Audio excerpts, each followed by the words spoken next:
안녕하세요. 목포 MBC 아나운서 이지연입니다. 12월의 시민 아카데미 어느덧 올해 마지막이라는 이름으로 여러분을 만나 뵙고 있는데요. 자, 오늘 시민 아카데미는 국립호남권 생물자원관에서 함께하고 있습니다. 먼저 이곳 호남권 생물자원관에 대해 간단히 소개 말씀드리겠습니다. 지난 5월 목포 고화도에 문을 연 이곳은요, 생물자원의 다양성 보존과 지속 가능한 활용에 기여하기 위해 끊임없이 연구를 하고 있는 곳입니다. 뿐만 아니라 생물자원 전시와 체험 프로그램도 함께 진행하고 있어서 어른부터 아이까지 이 생물자원의 인식을 심어주고 있는데요. 한마디로 생물자원의 모든 것을 아우르고 있는 곳이라 할 수 있겠습니다. 자, 생태계에 가장 막대한 영향을 미치는 우리 인류는 코로나19 팬데믹 상황 이후 변화를 피부로 직접 느끼고 있습니다. 이 생태계 파괴로 인한 팬데믹, 계속되는 재앙을 막기 위해서는 자연과 인류 사이에 생태적 전환이 필요한 시점이 아닐까 싶은데요. 오늘 호남권 생물자원관에서 열리는 목포 MBC 시민 아카데미는 코로나 사피엔스 자연과 공존을 꿈꾸다라는 주제로 최재천 교수님과 함께 합니다. 자, 이화여대 석좌 교수, 생명다양성재단의 대표로 활동하고 있는 사회생물학자 최재천 교수와 함께 코로나 팬데믹 속 생태계 보존의 필요성과 자연과 공존하기 위한 방법 등을 함께 듣고 이야기 나눠보겠습니다. 자, 그럼 지금부터 강의 시작하겠습니다.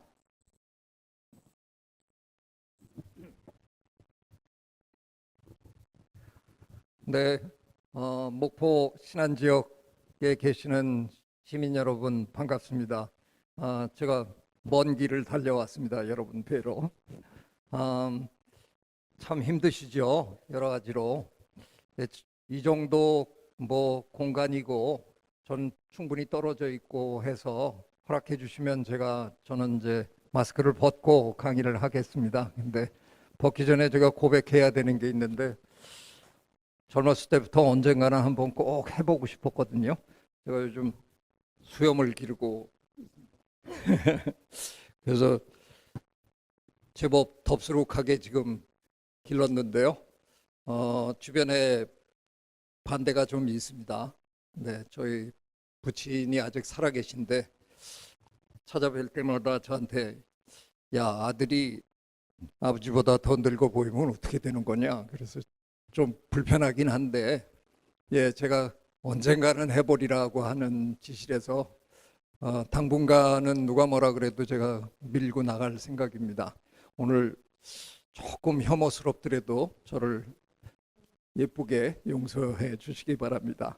네, 저는 오늘 여러분과 지금 우리가 거의 2년 가까이 겪고 있는 이 참 말도 안 되는 이 재앙 에 대해서 좀 짚어보고요. 그로부터 우리가 배울 수 있는 어떤 교훈이 있을까 그런 생각을 한번 같이 여러분하고 나눠보도록 하겠습니다. 언론에서 뭐 들으셨겠지만 제가 어쩌다가 중책을 맡았습니다. 김부겸 총리와 함께 코로나19 일상회복지원위원회 공동위원장을 지금 맡고 있는데요. 매일매일 조마조마합니다. 간이 콩알만해져 있습니다. 그냥 뭐 하루가 다르게 수치가 자꾸 올라가고 그러니까 이걸 도대체 우리가 일상으로 돌아가 보자라고 시작은 했는데 참 쉽지 않네요. 그런데 왜 하필이면 저 같은 사람을 여기다 불러가지고 이렇게 저를 힘들게 만들었을까? 여러분은 지난 한 1년 10개월 동안 TV만 틀면 대한민국 거의 모든 의과대학의 감염내과 교수님들을 전부 만나 뵀잖아요. 그분들이 총 출동해 갖고 방송마다 나오셔서 뭐 저 어떻게 해야 되고 뭐 상황이 어떻고 늘 설명을 해 주셨습니다. 그분들의 설명, 그분들의 지시 이런 거를 우리가 참 잘 따랐기 때문에 우리가 지금 이렇게 그래도 비교적 안전하게 이렇게 살고 있습니다. 그럼에도 불구하고 저는 작년 초부터 이 사태가 벌어졌을 때부터 조금 그분들하고는 다른 관점을 자꾸 얘기를 했습니다. 왜냐하면 의사 선생님들은 어쩔 수 없잖아요. 바이러스를 정면으로 노려보면서 어떻게 하면 저놈을 없앨까 이런 거를 하셔야 되는 분들인데 저는 자연을 연구하는 사람입니다.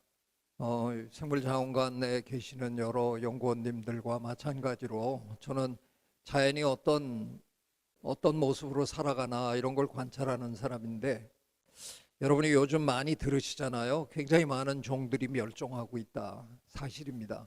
그렇지만 만약 어떤 한 종이 다른 종을 목표로 해서 내 저놈들을 기어코 이 지구에서 마지막 한 개체까지 깡그리 없애고 말겠다라고 생각하고 멸종을 시도한다 그러면요, 거의 불가능한 일입니다. 마지막 한 마리까지 깡그리 죽인다는 건 거의 불가능한 일입니다. 그래서 실제로 우리 인류가 존재의 역사 내내 우리는 바이러스와 전쟁을 하고 살았어요. 근데 그 많은 바이러스들 중에서 우리가 퇴치하는 데 성공한 바이러스는 진짜 딱 하나입니다. 천연두 바이러스. 천연두만 우리가 퇴치하는 데 성공했고요. 다른 데는 성공을 하지 못했어요. 왜냐하면 이건 할 수 있는 길이 아니거든요. 그래서 저는 처음부터 우리가 사용하는 이런 용어들에 좀 문제가 있다. 박멸, 선멸, 퇴치, 종식. 여러분이 지금 1년 거의 2년 동안 이걸 듣고 계시잖아요. 근데 가만히 여러분 생각해 보세요. 이런 용어 우리가 전에도 썼어요. 농사 지으면서 늘상 하던 말입니다. 벼멸구를 박멸해야 되겠다. 그래서 우리 살충제 열심히 뿌리고 했는데 우리가 상대하던 해충들이 지구에서 사라졌나요? 아닙니다. 걔네 그냥 다 있고요. 우리는 살충제를 너무 많이 뿌리다가 우리 스스로 우리 주변 환경 생태계를 망가뜨리고 또 그것 때문에 고생하고 이렇게 사는 거거든요. 또 거슬러 올라가 보면 이런 용어들이 우리가 어디서 쓰던 용어들이냐면요, 전쟁터에서 쓰던 용어들입니다. 적을 섬멸해야 되겠다. 공격해온 이놈들을 퇴치하고 전쟁을 종식시켜야 되겠다. 지구상에서 지금 인류 사회에서 전쟁이 끝난 것도 아니고. 그래서 저는 작년 초부터 우리가 이런 자연을 상대로 할 때는 군대 행동을 하면 안 됩니다 하는 얘기를 했습니다. 그렇게 하면 끝이 안 납니다.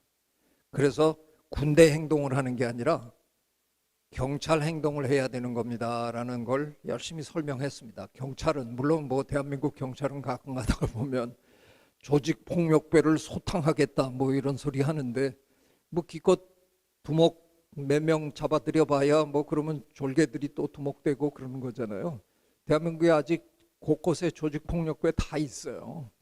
경찰은 원래 그게 목적이 아니라 무슨 사고든 터지면 폴리스 라인이라는 걸 치고 노란 띠를 두르고, 경찰의 목적은 그 원인을 색출해서 뭐 저거를 근본적으로 다 퇴치시키는 게 목적이 아니라 시민을 안전하게 보호하는 게 경찰의 주 임무입니다.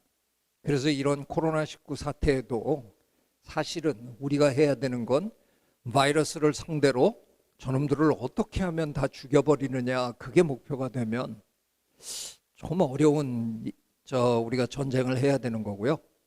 진짜 목표는 그럼에도 불구하고, 바이러스가 있음에도 불구하고 우리가 비교적 정상적인 생활을 할 수 있도록 시민 생활을 어떻게 보호할 거냐, 이게 돼야 된다. 뭐 그 얘기를 제가 작년 3월부터 뭐 언론이나 책을 통해서 열심히 떠들어댔습니다.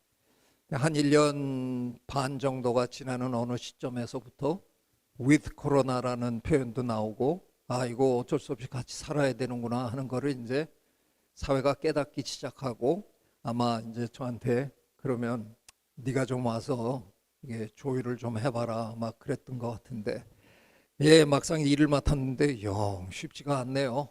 그래서 참 지금 마음이 많이 무겁습니다. 네, 뭐 여러분도 저 뉴스에서 듣고 계시지만 저는 거의 매일 WHO 세계보건기구 웹사이트에 들어가서 확인해보고 이러는 게 요즘 일상입니다.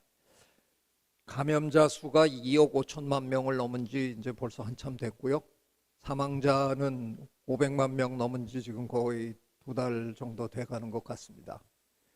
생물학자의 입장에서 한번 이 문제를 이렇게 되돌아보면요, 정말 어처구니 없다라는 표현밖에는 못 씁니다. 왜냐하면 바이러스는 여러분이 옛날 고등학교 생물 시간에 배우셨겠지만 엄밀한 정의에 따르면 생물이 아닙니다. 생명 현상을 스스로 영위할 수 있는 능력을 다 갖추고 있는 존재가 아니기 때문에 이건 생물도 아닙니다. 그런 놈한테 만물의 영장이라고 거들먹거리던 우리가 이렇게 처참하게 지금 당하고 있다? 참 자존심도 상하고 어처구니 없다라는 생각이 드는 겁니다. 근데 우리가 코로나 바이러스에 당한 게 이번이 처음이 아니거든요. 대한민국이 당한 것만 해도 이번 세기에 들어와서 21세기에 들어와서 세 번째입니다.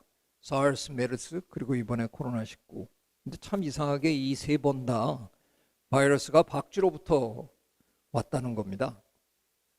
저는 평생 열대 정글을 돌아다닌 사람인데요. 아마 제가 대한민국 사람으로는 열대 정글을 연구한 아마 최초의 인물일 텐데 거기 가서 연구하다가 물론 주 전공을 한 거는 아닌데 워낙 열대에는 박쥐가 많다 보니까 저는 어쩌다가 박쥐도 연구해서 논문 제법 여러 편 쓴 박쥐 생물학자이기도 합니다.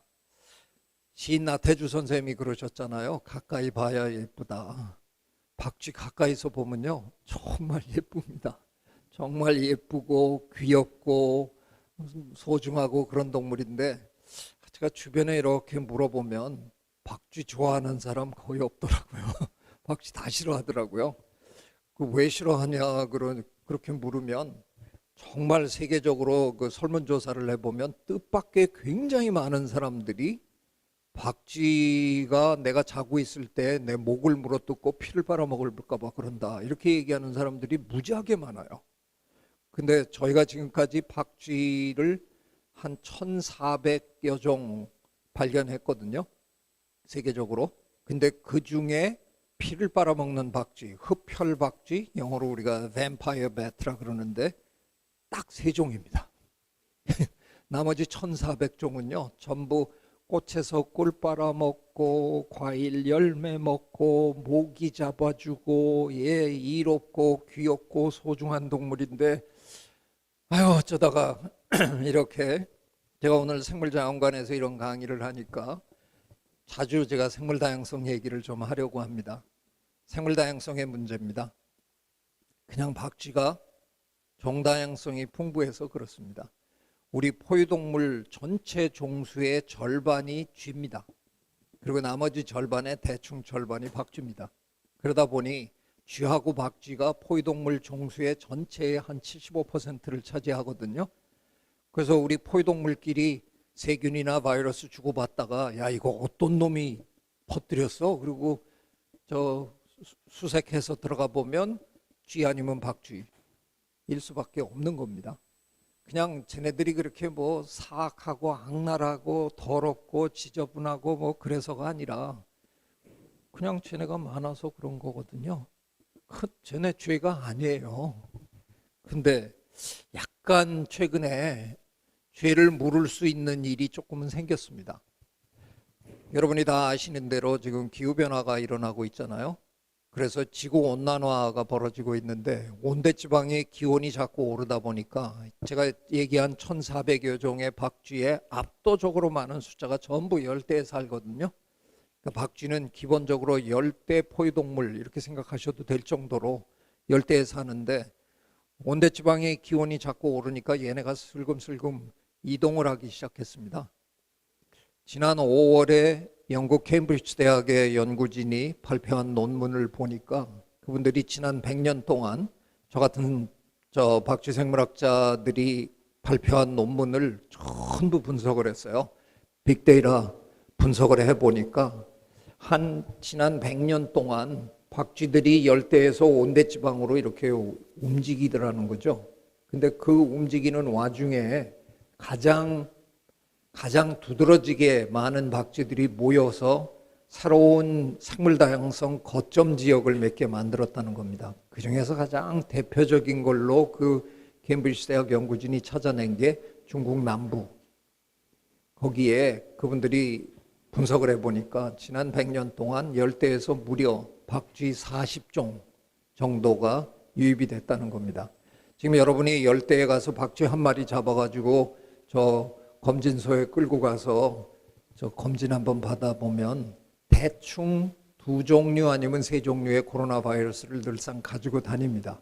코로나 바이러스가 우리는 공격하는데 박쥐는 별로 공격하지 않거든요. 그래서 걔네들은 그냥 편안하게 갖고 사는데, 그러면 40종 곱하기 2 아니면 3 하면 대충 한 100종류 정도 답이 나오잖아요.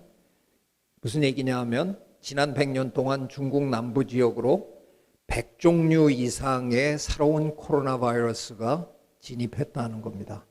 그 중에 어떤 한 놈이 이번에 우리랑 나쁜 의미에서 궁합이 기가 막히게 맞아 떨어져 가지고 우리를 이렇게 괴롭히게 된 거라는 겁니다.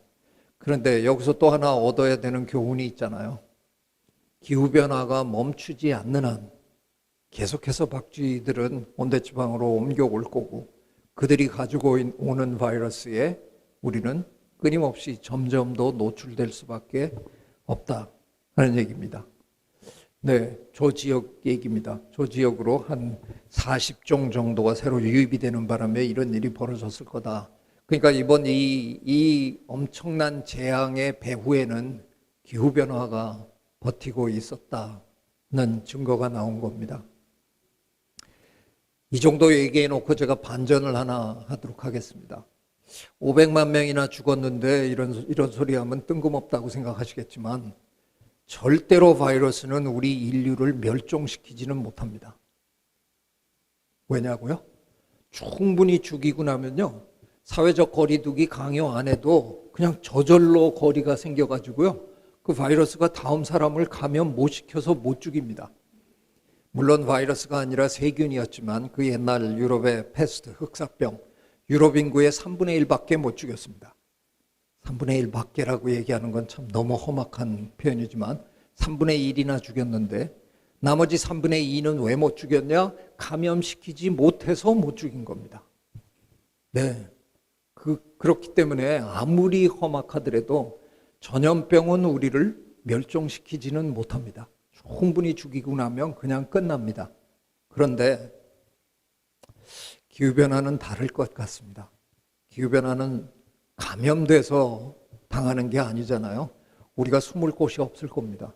어쩌면 기후변화는 우리 인류를 그냥 완벽하게 이 지구의 표면에서 쓸어버릴지도 모르는 어마어마한 대재앙입니다. 저는 지난 한 1년 반 동안 제가 한번 돌이켜서 이렇게 세보니까 이런 강연을 제가 한 300번을 했더라고요. 미쳤어요. 제 가족은 저를 아주 무지무지 미워합니다. 아니, 코로나 바이러스가 돌아다니는데 남들은 집콕하고 있는데 왜 이렇게 싸돌아다니냐. 그래서 바이러스 자꾸 묻혀갖고 집에 들어온다고 저를 되게 미워하는데, 제가 일종의 사명감 같은 걸 느꼈습니다. 예전에 제가 이런 강의를 하면, 저는 뭐 평생 강의하고 살았는데요, 환경, 자연에 대한 강의를 하면 대충 듣는 분들의 태도가요, 약간 뒤로 넘어가십니다. 예, 참 좋은 얘기입니다. 근데 뭐 좋은 얘기긴 한데 뭐 그거 내가 지금 뭐 어쩌란 얘기냐 하는 그런 태도셨는데, 코로나가 터지고 난 다음에 똑같은 강연을 하는데 듣는 분들의 태도가 달라지더라고요. 고쳐 앉아서 저를 쳐다보고 듣고 눈을 저랑 맞추시고 이러는데, 이거 뭐지? 굉장히 많은 분들이 여기까지는 오신 것 같아요. 혹시 이거 우리가 그동안 자연을 너무 막대하다가 이거 우리가 이게 지금 당하는 거 아닌가? 굉장히 많은 분들이 그 정도까지는 지금 다들 생각하시는 것 같아요. 그래서 전 생각에 어쩌면 지금이 기회겠구나. 지금이 바로 기후변화에 대해서, 생물다양성에 대해서 사람들에게 알릴 수 있는 가장 좋은 기회일 것 같다. 그래서 하여간 지금 뭐 정말 열심히 하고 있습니다. 보다 많은 분들에게 앞으로 다가올 코로나19가 문제가 아닙니다. 그 뒤에 버티고 있는 기후 및 생물다양성의 위기가 진짜 큰 위기다 하는 것을 알려야 되겠다 하는 생각입니다. 그래서 오늘도 이렇게 먼 길을 제가 달려왔습니다. 어느 나라 모습인 것 같습니까? 저 남태평양의 작은 섬나라 투발루의 모습입니다. 저분들 그냥 집에 앉아 있는데요. 집으로 물이 들어오기 시작했습니다. 저 양반들이 뭐 저 자가용을 몇 대씩 굴리고 방마다 에어컨 틀고 뭐 위아래 층으로 쌍문 냉장고를 갖고 살고 뭐 이러는 사람들 같지 않은데, 네, 미국, 영국, 유럽, 일본, 한국, 중국 여기 사는 사람들이 너무나 편안하게 너무나 방만하게 살다가 온실기체를 막 뿜어내서 남극 북극에 얼음이 녹으면서 이 양반들은 그냥 가만히 있는데 그냥 집이 물에 잠기는 겁니다. 나라가 없어졌습니다. 호주 정부와 뉴질랜드 정부와 얘기가 끝나간답니다. 이제 조금 있으면 다 그 두 나라로 전부 이주해 간답니다. 저분들은 아무 잘못한 게 없습니다. 그런데 그냥 나라를 잃어버리는 겁니다. 우리는 나라를 잃어버려 본 뼈아픈 경험을 가진 민족입니다. 우리는 누가 우리의 주권을 빼앗았는지를 압니다. 저분들은 도대체 누구를 탓해야 되는 겁니까? 우리 그래서 그동안 약간은 미안해 했잖아요. 이런 얘기 들을 때마다 참 우리가 좀 조신하게 살면 저 양반들이 저런 꼴 안 당할 텐데, 그렇다고 해서 우리 중에 누가 자기의 생활 태도를 근본적으로 바꿔본 사람이 있습니까? 제 주변에는 없습니다. 저를 포함해서. 왜요? 이거 우리 얘기가 아니잖아요. 이거 남의 나라 얘기예요. 나하고는 별로 관계없는 얘기죠. 이게 진짜 남의 나라 얘기인가요? 이번 여름에 무슨 일이 있었어요? 독일, 룩셈부르크, 네덜란드, 벨기에 이 지역에 어마어마한 대홍수가 벌어졌습니다. 저 나라들이 배수시설이 안 된 후진국입니까? 아마 배수시설로 치면 전 세계에서 가장 잘해놓은 나라일 텐데, 네덜란드는 육지가 바다보다 낮은 나라잖아요. 배수시설 안 돼 있으면 그냥 잠긴 나라인데, 그런 나라에 어떻게 이런 일이 벌어졌을까? 결론은 아주 간단하잖아요. 배수시설이 무색할 정도로 비가 쏟아지니까 이런 일이 터진 겁니다. 재앙의 판도가 바뀌고 있습니다. 그동안 이런 재앙은, 자연재해는 저 못 사는 나라에서나 벌어지는 거고요. 사회 시설들이 안 돼 있는 그런 데서나 벌어지고, 선진국 사람들은 원조나 좀 해주고 시간 있으면 봉사활동이나 하고 그러는 거잖아요. 근데 이게 아니라는 겁니다. 뭐 우리나라에선 괜찮은데? 기억 안 나시나요? 바로 작년인데 2020년 우리 54일 동안 비가 쏟아졌습니다. 역대 최장 장마를 우리가 겪었고요. 대한민국 물에 잠겼다 나왔습니다. 남의 일이 아니라는 겁니다. 자, 그동안 우리는 영어로 sustainability라고 얘기하죠. 지속 가능성. 아주 간단히 설명하면 우리가 지금 자연으로부터 누리고 있는 혜택을 우리 후손도 누려야 되는 거 아니냐.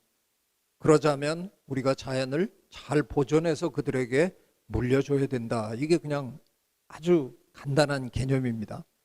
씨도 안 먹혔습니다. 우리 뻔질나게 모여서 학회도 하고요. 책도 쓰고 별의별 짓을 다 했는데 전혀 안 먹혔습니다. 왠지 아세요? 노골적으로 얘기해 볼까요? 후손한테 물려준다는데 그 후손이 내 아들이거나 내 손녀딸이면 우리 아마 필사적으로 했을 겁니다. 내 삶을 다 희생하고도 그들에게 뭔가를. 근데 이게 100년 후에나 200년 후에나 올 후손, 나는 얼굴도 못 볼 놈들이니까 에이씨, 그놈들한테 내가 뭘 내 삶을 뭐 이러고 아무도 안 한 겁니다. 자, 이게 지금 여러분 IPCC라는 국제기구를 잘 아시죠? 기후변화에 관한 국제기구인데 그 기구의 지금 수장, 그 기구를 이끌고 계시는 분이 우리나라 분이십니다. 이회성 박사님. 예전에 정치하시던 이회창 씨의 동생이신데 저는 이회성 박사님을 참 존경합니다. 왜냐하면 저도 국제기구를 한번 2년 동안 운영해 봤는데요. 이 기후변화 쪽에서는 IPCC가 중심기관이고요. 또 생물다양성 쪽에서는 유엔 산하기관인 CBD라고 우리가 부르는데 Convention on Biological Diversity, 국제생물다양성 협약. 거기에 어쩌다가 제가 국립생태원 원장 시절에 2년 동안 의장으로 추대가 돼서 운영을 해봤습니다. 절더러 그 운영해본 경험을 한 단어로 표현해봐라. 그럼 저는 절망이라고 표현합니다. 이게 되는 게 하나도 없어요. 그 세계 백 몇십 개국 대표들이 다 모여갖고 전부 자기 것만 챙기려 그러니까 이게 뭐 합의를 본다는 게 너무너무 힘들어요. 그래서 회의 일주일 하면요, 한 안건 10개 중에 8개는 합의를 못 보고요, 다음 회의로 넘기고 뭐 맨날 그 모양이에요. 진짜 재미없더라고요. 근데 우리 이회성 박사님은 뭘 해내셨냐면요, 여러분도 다 아시잖아요. 그동안 세계 지도자들이 참 뻔찔나게들 모였잖아요. 얼마 전에도 저 영국의 글라스고에서 모여가지고 유엔 기후변화 협약 회의를 했는데 뭐 기껏 뭐 여럿이 모여갖고 떠들긴 했는데 뭐 제대로 된 결론을 못 내니까 그 스웨덴 소녀 툰베리가 그냥 또 포효를 하고 그냥 내 삶을 책임지라고 이러는 그런 일들이 계속 벌어진 겁니다. 그들이 합의도 제대로 못 보는 가장 중심에 뭐가 있느냐? 이번 세기 동안 지구의 온도 상승을 2도 미만으로 어떻게든 붙들어 보자. 이걸 놓고 지난 몇십 년 동안 지지부진한 겁니다. 근데 저희 생물학자들은 옆에서 애가 탑니다. 저희들의 예측으로는 지구의 평균 온도가 2도만 올라가도 지금 우리가 보고 있는 생물 다양성의 어쩌면 절반까지도 사라질지 모른다는 게 저희들의 예측입니다. 지구의 생물 다양성의 절반이 사라졌을 때 과연 호모사피엔스 우리 인간이 이 지구에서 생존할 수 있을까? 저는 없다는 데 걸었습니다. 이렇게 심각한 문제를 두고 지도자들이 제대로 합의도 못 보고 있는 상황에서 저희들은 2도 너무 높다고 옆에서 악을 쓴 겁니다. 2018년 송도에서 있었던 회의에서 세계 그 백몇십 개국 대표들을 전부 설득해서 이회성 박사님이, 이회성 사무총장님이 저 2도를 1.5도로 낮추시는데 성공했습니다. 이건 어마어마한 리더십입니다. 제가 해본 사람이 증언합니다. 아이고 이회성 박사님 어떻게 하셨어요? 아이고 진짜 근데요 1.5도도 너무 높아요. 다음번엔 더 줄여주세요. 이렇게 찌질하게 제가 얘기를 할 수밖에 없습니다. 1.5도도 높습니다. 근데 그 회의에서 과학자들이 지구의 평균 온도가 1.5도 상승하는 그 시점이 언제냐를 계산해 냈습니다. 그게 2030년에서 2052년 사이 언제쯤이 될 거다. IPCC는 7년 한 8년에 한 번씩 보고서를 냅니다. 그러면 그걸 세계 각국이 정책에 반영하고 뭐 이럽니다. 이번 제6차 보고서 한 두어 달 전에 나온 6차 보고서가 아주 폭탄이었는데요. 거기에 뭐가 들어있었냐면요. 저 시점이 10년 앞당겨진다라는 시점이 들어있었습니다.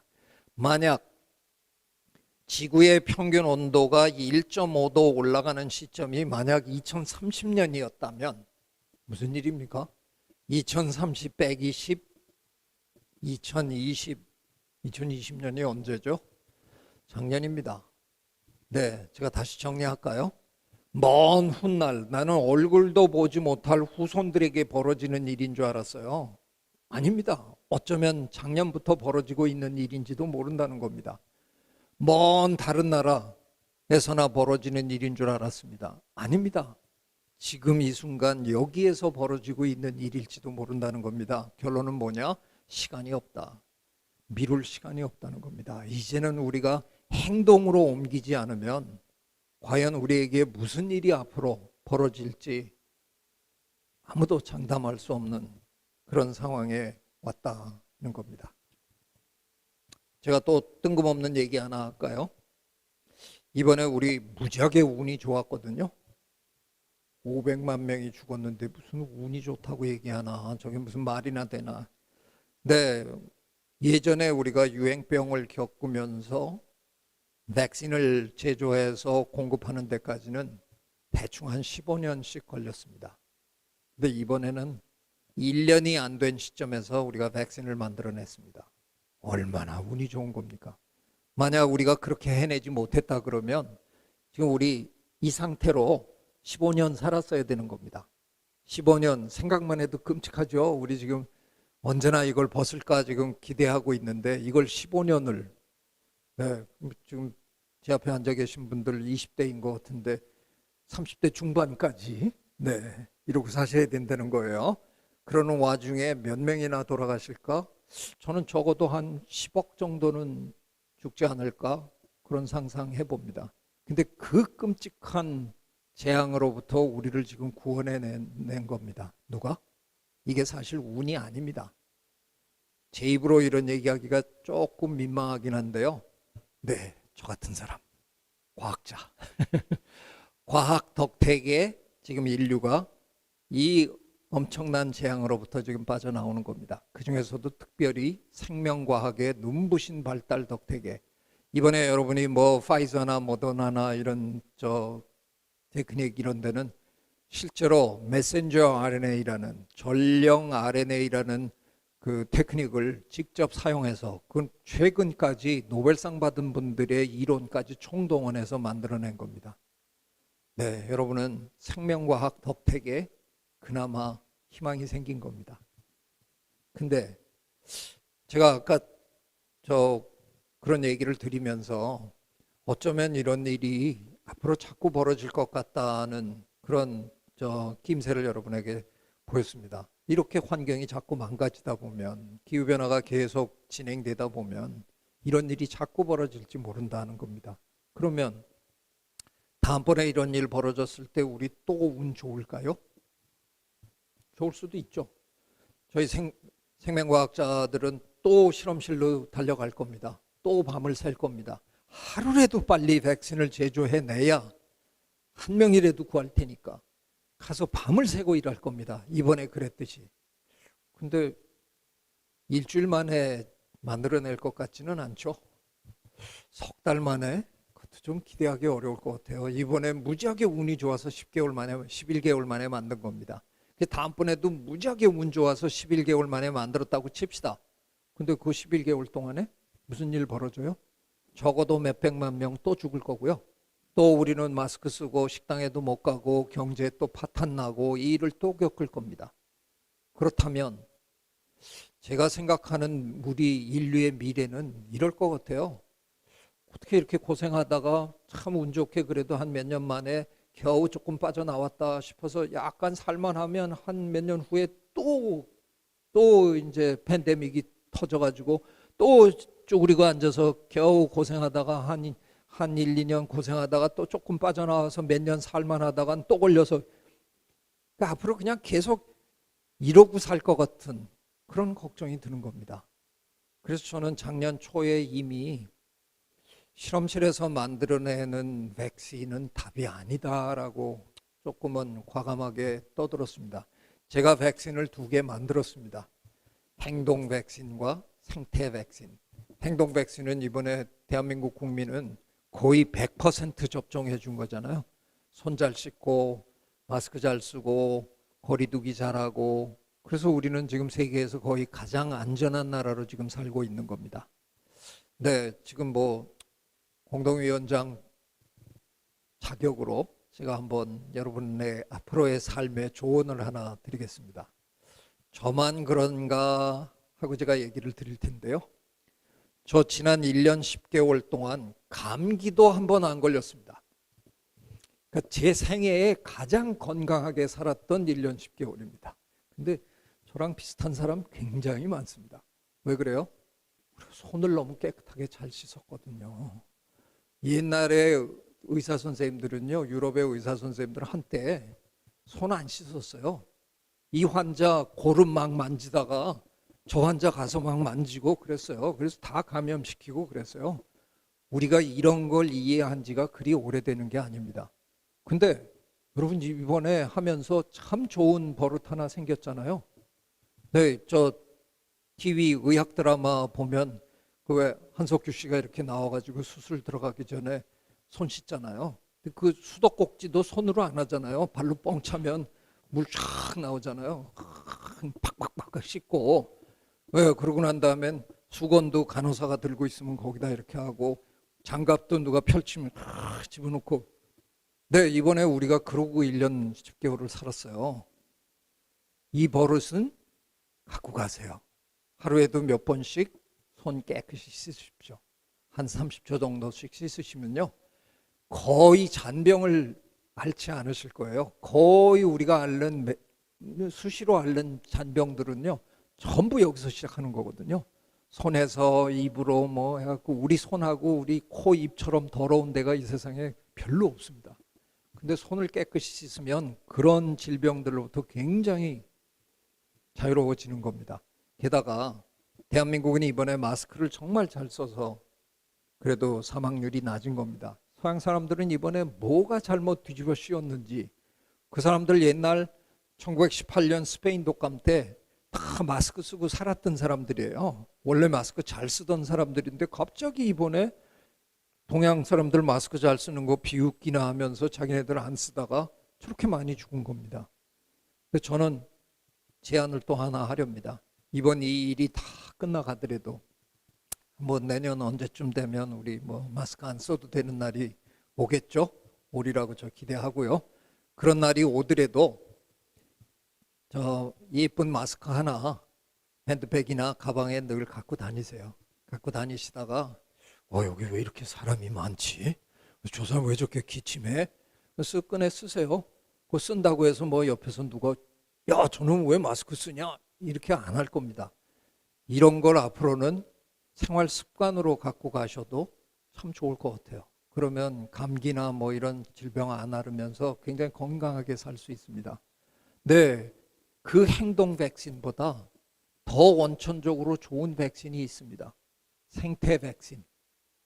저 자연계로부터 나쁜 바이러스나 세균이 우리 인간계로 건너오지 못하게 원천적으로 막자는 겁니다. 그러면 우리는 이런 거 안 당하고 살 수 있는 겁니다. 어떻게 막을 수 있어요? 저 자연계에 있는 그 동물들, 식물들이 그들끼리 편안하게 잘 살게 보호해 주면 되는 겁니다. 그게 우리를 보호하는 일이라는 겁니다. 걔네들 좋으라고 물론 그렇지만요. 그 일을 함으로 해서 우리가 행복해질 수 있다는 겁니다. 이걸 왜 안 해요? 제가 이런 얘기를 뭐 1년 반 전에 했는데 저도 해외 못 나가고 국내에서만 떠들어댄 건데 참 인터넷 시대가 신기하네요. 저 금년 들어서는 해외에서 연락이 이렇게 자주 옵니다. 이거에 대해서 얘기 좀 해달라고. 어떻게 들었냐 그랬더니 우리도 다 듣고 있다고 뭐 이러더라고요. 근데 얼마 전에 영국 어디랑 얘기하면서 제가 에코백신이라는 말을 인류 최초로 얘기한 사람이 내가 아니다 뭐 이렇게 얘기했더니 그럼 누가 먼저 했냐고. 서양 사람들은 참 먼저를 무지하게 좋아하더군요. 우리는 빨리빨리를 좋아하는데 그 사람들은 먼저를 좋아하더군요. 먼저 누가 얘기했냐 그래서 아이고 생각해 보라고. 제인 고달 박사님이나 다큐멘터리 만드는 저 서 데이비드 애튼버러나 제 하버드 대학 지도 교수님 윌슨 교수님 이런 분들이 여러분에게 그동안 얼마나 오랫동안 자연을 보호합시다. 자연을 보호하는 게 궁극적으로 우리에게 이득이 됩니다. 얼마나 많이 귀가 아프도록 얘기했냐고. 근데 안 듣다가 이 꼴을 당한 거 아니냐고. 제가 한 일은 자연보호라는 말을 생태백신이라는 말로 그냥 고친 것뿐입니다. 그런데 제가 생태백신이라고 얘기하는 순간 이제 여러분이 동참하셔야 됩니다. 왜? 여러분도 배우셨잖아요. 이제 백신은 사회 구성원의 적어도 70 내지 80%가 함께 접종해야 효과가 나타나기 시작하는 겁니다. 나는 백신 맞았는데 우리 옆집이 안 맞으면 저 집 나오면서 마스크 못 벗어요. 옆집도 같이 맞아야 우리가 같이 벗고 나오는 거잖아요. 그러니까 백신은 그런 겁니다. 그래서 제가 이제 생태 백신이라고 얘기하면 모두가 동참해 주시기를 바란다는 겁니다. 그러면 우리가 자연은 자연대로 그들대로 행복하게 살고 거기서 우리 쪽으로 건너오지 못하기 때문에 우리는 우리대로 이런 질병의 위험으로부터 편안하게 살아갈 수 있겠다. 그런 얘기입니다. 이걸 안 할 이유가 없잖아요. 저는 이제부터 해야 된다고 생각하는 겁니다. 저는 이번에 우리가 이 고생을 하면서 참 비싼 등록금을 내면서 굉장히 큰 교훈을 배웠다고 생각합니다. 제가 지금 열심히 옛날 기록들을 다 뒤지고 있는데요. 몇 달째 뒤지고 있는데 그런 일이 한 번도 없었다라는 걸 증명하는 건 참 힘들더군요. 그런 일이 한 번이라도 있었다는 건 그냥 한 번만 찾으면 됐어. 그러는데 그런 일이 없었다라는 걸 하기가 참 힘든데 혹시 여러분 이 방송을 들으시면서 알고 계시는 뭐가 있으면 저한테 꼭 연락해 주세요. 제가 지금 뭘 찾고 있냐 하면 제 생각에 옛날에 우리가 백신을 만들어서 접종을 하려고 하면서 사회 수준에서 누가 백신을 먼저 맞으면 좋을까를 논의해 본 적이 있을까? 저는 없다고 생각하고 지금 뒤지고 있는 겁니다. 제 생각에 뭐 옛날에는 아마 권력을 가진 자, 돈이 많은 자가 먼저 맞았을 거고요. 가지지 못한 자들은 저 뒤에서 미처 못 맞고 죽어나가다가 어느 순간에 그냥 대충 끝나는 그런 형국이었을 거예요. 근데 여러분 다 아시잖아요. 이번에 우리는 백신을 손에 쥐고 누가 먼저 맞는 게 좋을까를 논의했습니다. 사회 수준에서. 좁은 공간에, 양로원 좁은 공간에 모여있는 어르신들부터 먼저 맞춰드립시다. 환자 상대로 해야 되는 우리 간호사 선생님들 먼저 맞게 합시다. 학생들 가르쳐야 되는 우리 선생님들 먼저 맞게 합시다. 문재인 대통령, 이재용 부회장이 나부터 맞아야지 이렇게 하지 않았습니다. 이게 얼마나 기가 막힌 사회 진보입니까? 우리 사회가, 인류 사회가 굉장히 성숙했다는 뜻입니다. 그동안 우리가 참 많이 써먹던 속담이거든요. 이게 아프리카 속담인데, 빨리 가려면 혼자 가지만 멀리 가려면 같이 가야 된다. 네, 정치인들도 많이 얘기하고 사회 지도급의 사람들도 굉장히 많이 얘기했잖아요. 이 세상은 함께 사는 세상이다. 근데 그런 얘기 들으면서 별로 감흥이 없으셨을 텐데 이번에 우리는 그걸 체험한 겁니다. 생각해 보세요. 우리 사회의 모든 계층, 권력과 돈과 상관없습니다. 모든 계층이 다 바이러스로부터 자유로워야, 배달하는 젊은 친구들까지 다 바이러스로부터 자유로워야 우리가 함께 정상적인 생활로 돌아갈 수 있는 겁니다.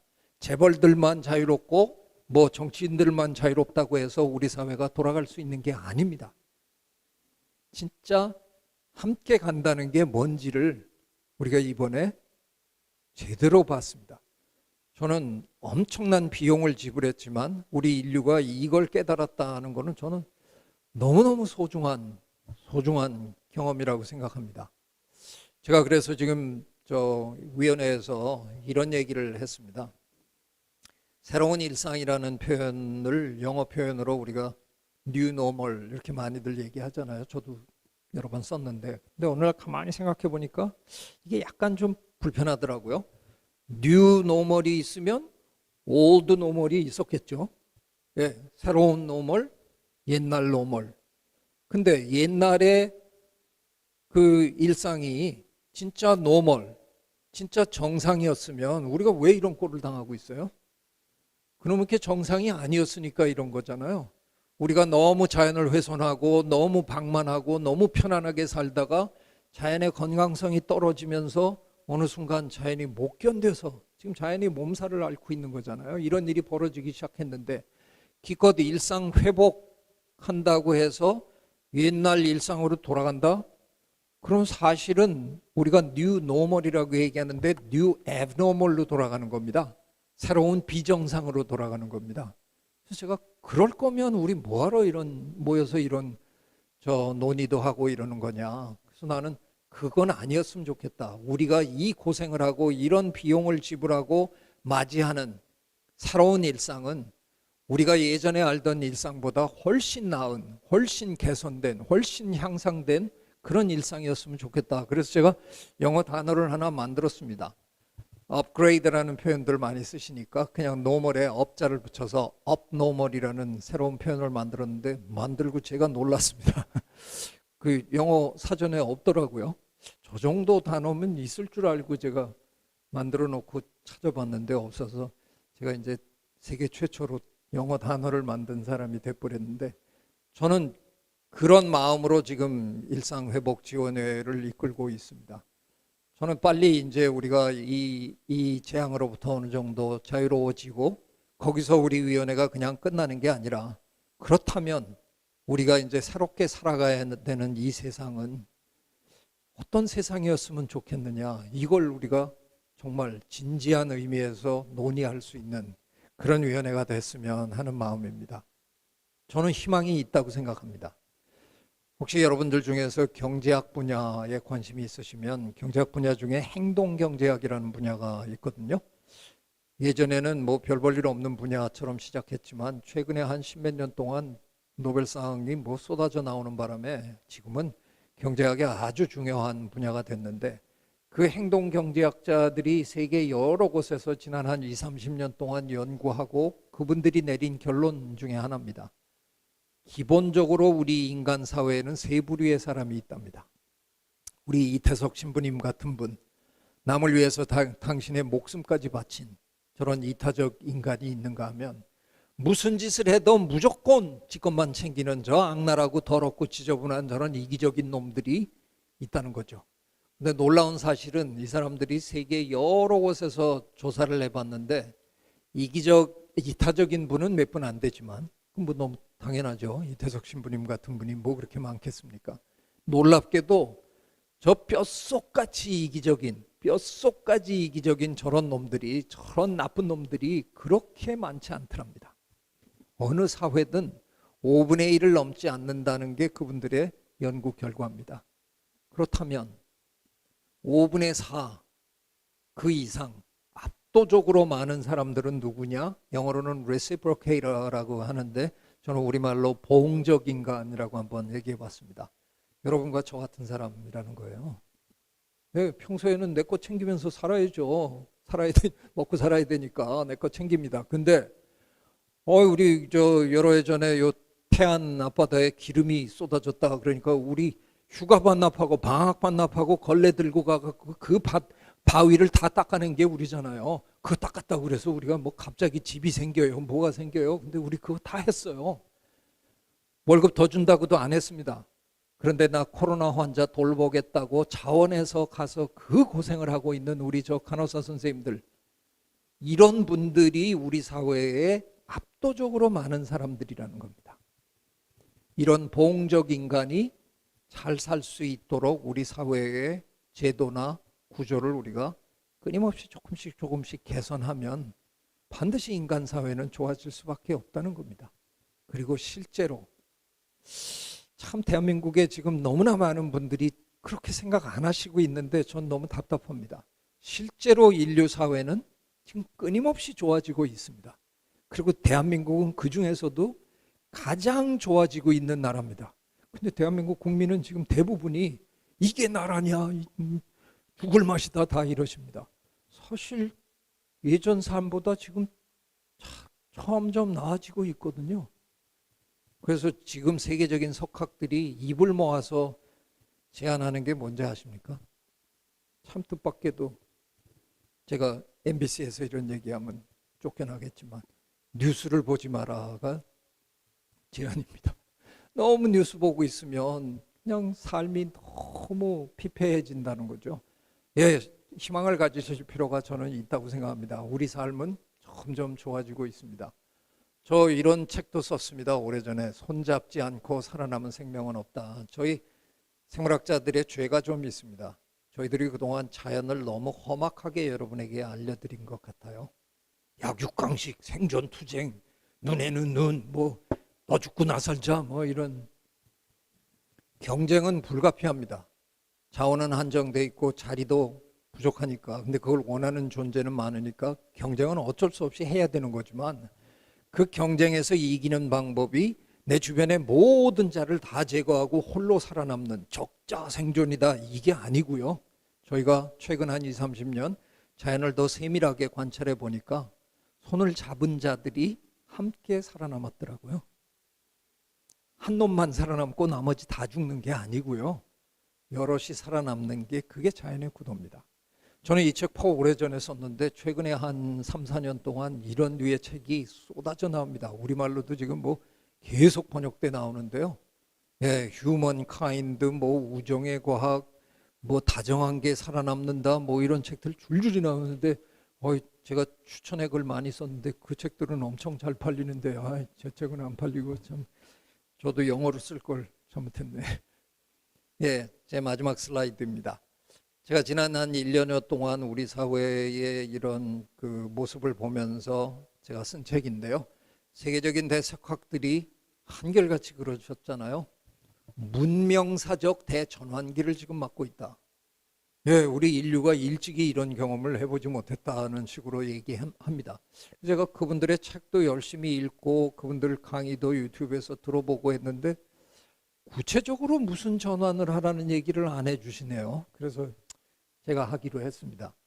우리 인류는 그동안 linguistic turn, 그러면 언어적 전환, cultural turn 하면 문화적 전환, 이런 전환들을 겪으며 살아왔습니다. 지금도 많은 분들은 informational turn, 뭐 정보 전환, technological turn, 기술 전환, robotic turn, 별의별 걸 다 얘기합니다. 저 감히 제가 질러댑니다. 그런 전환이 지금 무슨 소용이 있겠습니까? 이제 우리에게는 죽고 사는 문제가 눈앞에 닥쳤습니다.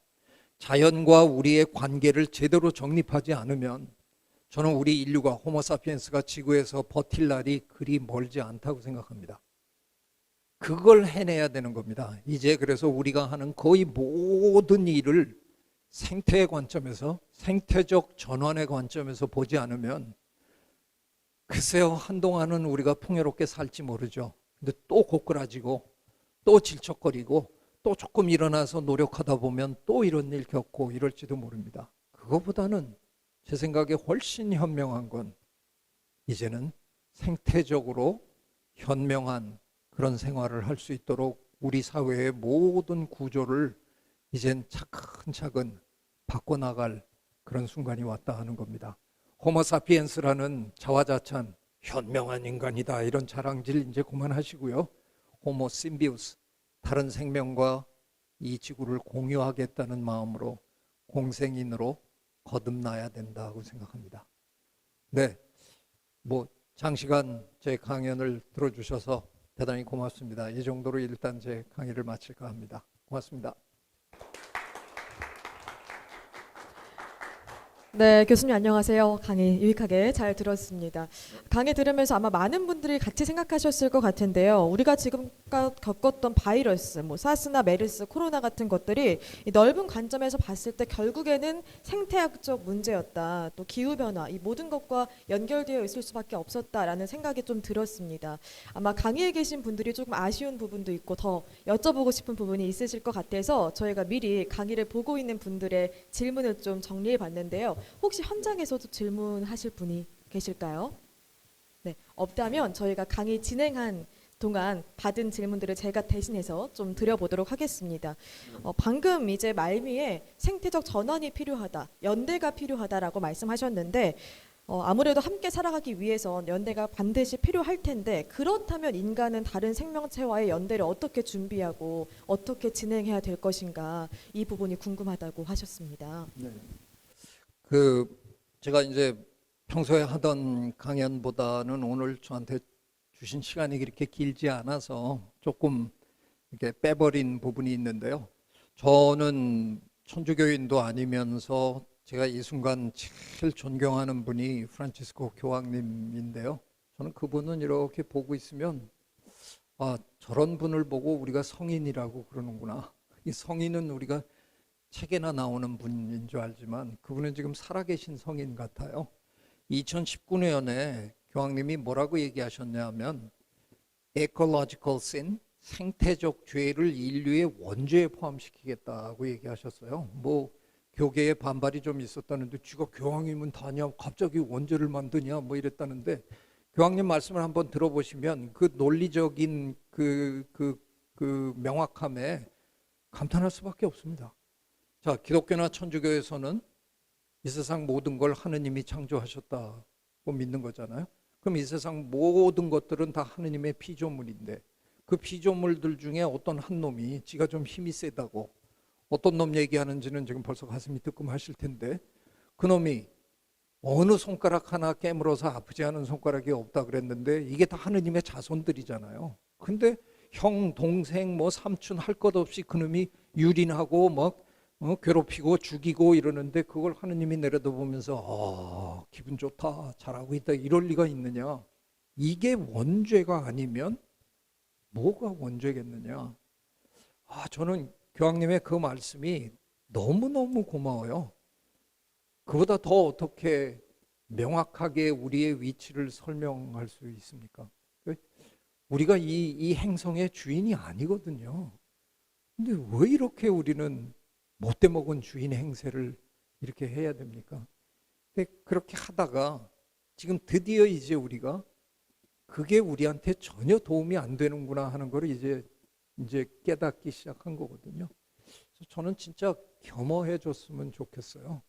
그래야 우리가 이곳에서 좀 더 오래 살아갈 수 있을 것 같다는 생각이 듭니다. 네. 네, 겸허해지는 게 연대의 시작이라는 말씀 잘 들어봤습니다. 요건 마지막 질문인데요. 이제 사회생물학자로서 우리 지금까지 앞으로 우리의 문제다, 우리 자손, 바로 다음의 문제일 수 있다라는 얘기를 해주셨습니다. 그렇다면 당장 우리가 가져야 할 인식, 또 실천할 수 있는 행동은 무엇이 있을까? 교수님의 말씀을 듣고 싶다고 하시네요. 이 질문 제가 참 다니면 참 많이 받는데요. 저도 답하면서 늘 찜찜합니다. 우리 다 열심히 하잖아요. 분리수거도 대한민국 국민만큼 열심히 분리수거하는 나라 다른 데 다녀보면 별로 없어요. 미국 가보면 그냥 아무거나 그냥 무지무지 큰 쓰레기통에 그냥 다 때려 넣는데 우리는 그거 다 분리하고 우리 주부들은 또 그 저 음식 쓰레기도 또 말려서 내보내려고 그것도 펼쳐서 말리고 이렇게 열심히 하는데 뉴스 들어보면 뭐 그거 갖고 가서 저기 가서 다 섞어서 뭐 이상한 짓 한다면서요. 그러니까 우리 하면서도 기운 빠지고 저는 되도록이면 운전 안 하려고 그런 저 배출가스 안 하려고 걸어 다니거든요. 지금 12년째 학교를 걸어서 왔다 갔다 합니다. 왕복 한 7km 정도 되는데 그 덕에 제가 이 나이에 제 생애에서 가장 튼튼한 다리를 지금 갖고 있는데요. 그런 거 하고 제 가방 안에는 언제나 접는 저 쇼핑백이 있어서 가게에 가서 되도록이면 거기서 주는 플라스틱 백 안 받으려고 애쓰고 그러고 삽니다. 근데 이게 어떻게 보면 이렇게 해본들 무슨 소용이 있을까 그런 느낌이 저도 좀 있고요. 많이 느끼시겠지만 제가 종종 모시는 제인 구달 박사님은 한국에 오셔서 이제 강연을 하시거나 그러면 늘 그 말씀하세요. 내가 무슨 힘이 있겠느냐고 생각하지만 그래도 우리 한 사람 한 사람이 매일매일 살면서 이 지구에 영향을 조금이라도 안 미치고 살 수 있을 가능성은 절대로 없다. 그래서 우리가 아무리 작은 일이라도 좋은 방향으로 조금씩만 모든 사람이 하면 그게 언젠가는 모여서 큰 힘이 된다. 그래서 희망을 갖고 한 가지라도 더 하고 한 가지라도 더 하고 이렇게 해보자. 저도 뭐 구다 선생님 말씀을 그냥 여러분에게 전달하겠습니다. 희망이 없어 보이지만 어쩌면 자연은 우리가 생각한 것보다 훨씬 회복력이 강한지도 모릅니다. 저는 이번에 이 코로나 겪으면서 CNN 뉴스 본 기억이 아주 지금도 생생한데요. 인도의 뉴델리 길에서 CNN 기자가 거의 어떤 한 30대 후반, 뭐 40대 초반 남자한테 마이크를 들이대더라고요. 그 남자가 뭐라 그러냐면 나 여기서 태어나서 지금까지 살았는데 에베레스트 처음 봤다고 그러는 거예요. 근데 이렇게 뒤에 화면에 보니까 에베레스트가 보이는 거예요. 거기서 한 40년 살았는데 에베레스트 한 번도 못 봤다는 거예요. 근데 우리 코로나 걸려가지고 좀 우리가 경제 활동도 조금 덜 하고 뭐 이러니까 그렇게 빨리 공기가 깨끗해지고 산이 보였잖아요. 역설적으로 우리 지난 2년 공기는 참 맑았잖아요. 어쩌면 저희가 자연을 연구하던 저희들이 그동안 모르는 게 있었는지도 모르겠다. 자연은 어쩌면 우리가 생각한 것보다 훨씬 강한 회복력을 갖고 있는지도 모른다. 저는 요즘 그런 희망을 좀 느껴봅니다. 그래서 우리가 조금만 노력하면 어쩌면 자연이 화답하고 빨리 돌아와 줄지도 모릅니다. 네. 네, 아마 질문을 하신 분들을 비롯해서 강의를 보신 모든 분들이 지금 내가 할 수 있는 것들이 뭐가 있는지 아마 떠오르셨을 거라고 생각합니다. 꼭 실천하는 모습을 보여주시면 좋겠고요. 교수님 오늘 말씀 고맙습니다. 네, 고맙습니다. 네, 이 코로나 팬데믹을 계기로 인류 생태계가 겪은 득과 실에 대해서 생각해 볼 수 있는 시간이었습니다. 생태적 전환, 우리가 자연을 조금 더 진지하고 경건하게 바라본다면 이뤄낼 수 있지 않을까 생각이 듭니다. 자연과 공존하고 함께 손잡고 나아가는 우리가 되길 기대하면서요. 오늘 시민 아카데미 여기서 마치겠습니다. 함께 해주신 여러분 고맙습니다.